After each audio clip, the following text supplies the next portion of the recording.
ప్రస్తుతం AP deputy CM Pawan Kalyan Pithapuram నియోజకవర్గం ఆడపడుచులకు స్పెషల్ గిఫ్ట్ ఇచ్చారు.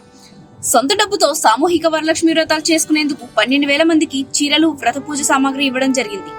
12,000 మందిలో 6,000 మందికి చీరలు, వ్రత పూజ సామాగ్రి ఆల్రెడీ ఇచ్చారు.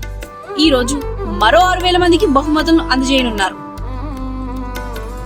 పిఠాపురంలో పాదగయలోని పురోహితిక ఆలయం వద్ద ప్రతి ఏటా శ్రావణ మాసంలో చివరి శుక్రవారం నాడు సామూహికంగా వరలక్ష్మి వ్రతాలు నిర్వహిస్తారు. ఈ ఏడాది ఆగస్టు 30న ఈ వ్రతాలను కుకుటేశ్వర ఆలయంలో నిర్వహించారు పవన్ కళ్యాణ్. ఆ వ్రతం కోసం వచ్చే ఆడపడుచులకు పవన్ తన సొంత ఖర్చులతో చీరలు పంపిణీ చేశారు. ఎమ్మెల్సీ పిడుగు హరిప్రసాద్ పర్యవేక్షణలో చీరలు అందించడం జరిగింది. పవన్ కళ్యాణ్ ఒక మంచి క్వాలిటీ సంచిలో బహుమతులను అందించారు. పిఠాపురం ఆడపడుచులకు పవన్ కళ్యాణ్ పసుపు కుంకుమ కానుక పేరిట ఈ గిఫ్ట్ పంపిణీ చేశారు. ఈ బహుమతులకు సంబంధించిన విజువల్స్ కూడా మనం లైవ్ లో చూద్దాం.